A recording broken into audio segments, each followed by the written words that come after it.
Доброй ночи, друзья! Поступает свежая новостная информация из-за океана, и я вас незамедлительно с ней знакомлю. 3 часами ранее я выпустил видео, где подробно рассказал вам о пресс-конференции юридической команды действующего президента Дональда Трампа и об их готовности обжаловать результаты прошедших выборов в Джорджии и еще нескольких штатах.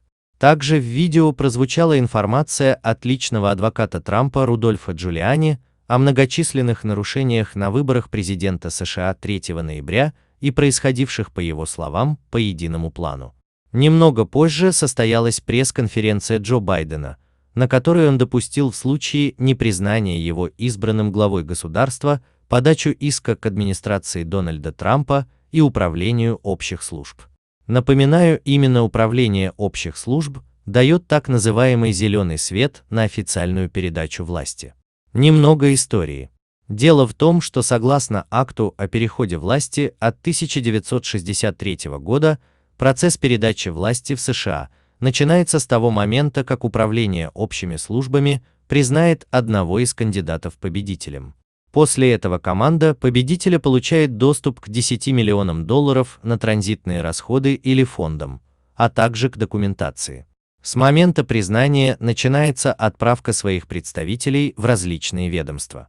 Однако женщина, стоящая во главе Управления общих служб, а это Эмили Мерфи, отказывается признать Джо Байдена победителем выборов в США, так как, по ее мнению, результат пока не определен. Это проблема для Байдена, так как его команде надо заключить контракты с 4000 сотрудников, а также готовить их к работе на будущих местах. А на все это нужны деньги и доступ. И еще не забываем про одобрение этих кандидатур в Сенате.